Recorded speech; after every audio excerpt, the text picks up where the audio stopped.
Praise the Lord. இன்றைய சிந்தனைக்கு கதை ஒன்றை கேட்போமா? பாலாஜி சார் பேங்க்ல மேனேஜரா இருக்கிறாரு. ரொம்ப எளிமையா அமைதியா இருப்பாரு. ஆர்ப்பாட்டம், இந்த ஆடம்பரம்லாம் அவருக்கு பிடிக்காது. தினமும் தன்னுடைய பேங்க்குக்கு பக்கத்துல இருக்கிற ரயில்வே ஸ்டேஷன்ல தான் ட்ரெயின் ஏறி வீட்டுக்கு போவாரு. ட்ரெயின்ல தான் ஆஃபீஸ்க்கும் வருவாரு. இப்படி ரயில் பயணம் செய்யறது அவருக்கு ரொம்பவே பிடிச்சிருந்துச்சு. பலதரப்பட்ட மக்கள், பலதரப்பட்ட சூழ்நிலை, இதெல்லாம் ஒவ்வொரு நாளும் வித்தியாசமா பார்க்கும்போது அவருக்கு மனசுக்கு ரொம்பவே பிடிச்சிருந்துச்சு. அப்படிதான் அவர் இந்த பெண்ணையும் பார்த்தாரு. ரொம்ப அழகா வித்தியாசமா ஆடை அணிஞ்சு தன்னுடைய கூட்டங்களோட அவங்க வந்து யாசகம் கேட்பாங்க ட்ரெயின்ல. அப்புறம்தான் அவருக்கு தெரிஞ்சிச்சு அவங்க திருநங்கைன்னு சொல்லிட்டு. பார்க்க ரொம்பவே அழகா இருந்தாங்க அவங்க. இப்படி ஒவ்வொருத்தர்கிட்டயும் கைத்தட்டி யாசகம் வாங்கிட்டு தனக்கு யாசகம் போட்டவங்கள தலையில கை வச்சு ஆசீர்வதிப்பாங்க. அப்படி பாலாஜி சார்கிட்டயும் அவங்க வந்து யாசகம் கேட்டிருக்காங்க. இப்படி யாசகம் கேட்கும்போது please don't give below 5 rupees அப்படின்னு கேட்பாங்க. யாராவது 5 ரூபாய்க்கு கீழே கொடுத்துட போறாங்கன்னு அவங்களுக்கு ஒரு அச்சம். அதனால 5 ரூபாயோ அதற்கு மேற்பட்ட காசுகளோ கொடுத்தா நல்லா இருக்கும்ன்றத அவங்க இங்கிலீஷ்ல எப்போதுமே சொல்லும்போது பாலாஜி சாருக்கு கொஞ்சம் ஆச்சரியமா இருக்கும். நல்ல படிச்ச பொண்ணும் அப்படின்னு நினைச்சுக்குவாரு. அவங்க இப்படி தினமும் கேட்டு வரும்போது இருக்கிறது 5 ரூபாயோ 10 ரூபாயோ பாலாஜி சார் போடுவாரு. இல்லாதப்போ சாரி அப்படின்னு சொல்லுவாரு. பதிலுக்கு அவங்களும் இட்ஸ் ஓகே சார் அப்படின்னு சொல்லிட்டு அங்கிருந்து நகர்ந்து போவாங்க. தினமும் அவங்கள பார்த்துட்டு இருந்த பாலாஜி சார் படிச்சிருப்பாங்களோ அப்படின்னு நினைச்சிட்டு இருந்தாரு. ஒரு நாள் ஒரு குடிகாரன் இந்த திருநங்கை கிட்ட வம்பு இழுத்தான். அப்ப அந்த திருநங்கை, எல்லாம் என் தலையெழுத்து, நல்லா படிச்சிருந்தோம் மற்றவங்கள மாதிரி வேலை போய் சம்பாதிக்க முடியல, யார் வேலை தரா எங்களுக்கெல்லாம், அதனால தான் இப்படி யாசகம் வாங்கிட்டு அலையிறோம் அப்படின்னு புலம்பிட்டு அந்த ட்ரெயின்லேருந்து இறங்கி போயிட்டாங்க, அவங்களும் அவங்க கூட்டாளிங்களும் சேர்ந்து. இப்படி தினமும் அல்லது ஒரு நாள் விட்டு ஒரு நாளோ அந்த திருநங்கையை பார்க்கக்கூடிய ஒரு வாய்ப்பு பாலாஜி சாருக்கு அமைஞ்சிச்சு. இப்படி பார்க்கும்போதெல்லாம் பாலாஜி சார் நம்மளால ஏதாவது இந்த திருநங்கைக்கு உதவ முடியுமான்னு யோசிப்பாரு. அப்படி ஒரு நாள் அவர் ஏதாவது உதவணும்னு முடிவு பண்ணனால அந்த யாசகத்துக்கு கொடுக்க வேண்டிய அந்த பணத்தோட சேர்ந்து தன்னுடைய பேங்க் அந்த விசிட்டிங் கார்டையும் வச்சு கொடுத்தாரு. இதை பார்த்த அந்த திருநங்கை ரொம்ப சந்தோஷமா அதை வாங்கி தான் பர்ஸில் வச்சுக்கிட்டாங்க. அன்னைக்கு சுமார் ஒரு 2 மணி இருக்கும் பேங்க்ல. திடீர்னு கூட்டமா இந்த திருநங்கையும் அவங்களோட உடன் கூட்டாளிகளும் எல்லாரும் உள்ள வந்தாங்க பேங்க்ல.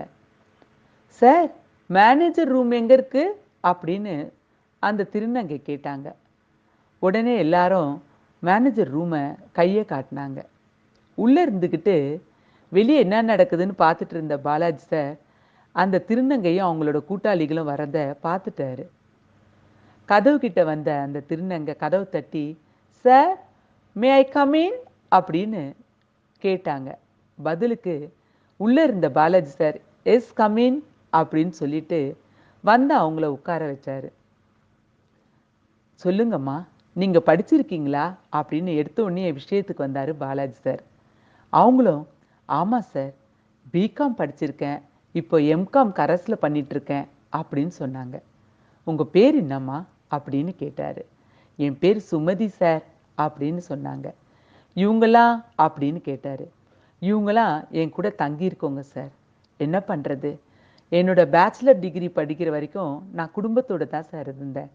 அதுக்கப்புறம் என் நடவுடெல்லாம் மாறுறதை பார்த்தோன்னே என்னோட அம்மாவும் அப்பாவும் வீட்டை விட்டு என்னை திருத்திட்டாங்க.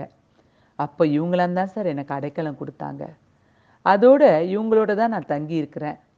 இப்போ கரஸில் தான் என்னால் படிக்க முடிஞ்சிச்சு. அதனால எம்காம் கரஸில் தான் பண்ணிகிட்ருக்கேன் அப்படின்னு எல்லாத்தையும் பாலாஜி சார்கிட்ட விளக்கமாக சொன்னாங்க.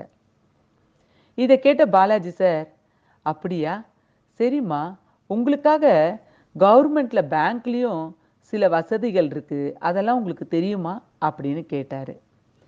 அவங்க என்ன சொல்ல வராருன்னு புரியாமல் அவரையே பார்த்தாங்க. அப்போ பாலாஜி சார் சொன்னாரு, நீங்க ஏதாவது பிசினஸ் செய்யறதா இருந்தா நாங்க உங்களுக்கு கடன் உதவி செய்ய ரெடியா இருக்கிறோம் அப்படின்னாரு. அதை கேட்ட அந்த சுமதி என்ற திருநங்கைக்கு, என்ன பிசினஸ் பண்றது சார்? எனக்கு என்ன தெரியும்? நானு இவங்க கூட சேர்ந்ததுலேருந்து இப்படி யாசகம் கேட்டு தான் பொழைச்சிட்டு இருக்கேன். ஆனா எனக்கும் ஆசை கௌரவமா வாழணும்னு. வழி தெரியாம தான் இருந்தேன். ஆனா என்ன பிசினஸ் பண்ணுவேன்? அப்படின்னு யோசிச்ச சுமதி கிட்ட பக்கத்துல இருந்த அவங்க கூட்டாளி, ஏய் நமக்கு தான் நல்லா சமைக்க தெரியுமே. பேசாம ஒரு டிஃபன் கடை போட்டு உட்கார்ந்துடலாம் அப்படின்னு சொன்னாங்க. அதை கேட்டோன்னே சுமதிக்கு, ஆமா சார், நாங்க நிறைய பேருக்கு கூட சமைச்சிருக்கிறோம். அதனால இவங்க சொல்ற மாதிரி டிஃபன் கடை வேணா போடலாம் சார் அப்படின்னு சொன்னாங்க. இதை கேட்டோன்னே பாலாஜி சாருக்கு தான் உண்மையிலேயே ரொம்ப சந்தோஷமா இருந்துச்சு. சரிம்மா, இந்தந்த காரியம்லாம் தேவைப்படுது. நீங்க இதெல்லாம் எடுத்துட்டு என்னை வந்து பாருங்க. கண்டிப்பா நான் உங்களுக்கு உதவி பண்றேன் அப்படின்னு அவங்களுக்கு சொல்லி அனுப்பிச்சாரு. ஆமாங்க. சுமதியும் சுமதி டிஃபன் கடைன்ட்டு ஒரு கடையும் திறந்துட்டாங்க. அவங்களுக்கு ஒரு விமோச்சனம் கிடைச்சிச்சு. அந்த யாசகம் வாங்குற நிலைமை அவங்களுக்கு இனிமேல் இல்ல. வேதம் நமக்கு என்ன சொல்லுதுன்னு பார்க்கலாமா? லூக்கா 19:9. இன்றைக்கு இந்த வீட்டுக்கு ரட்சிப்பு வந்தது.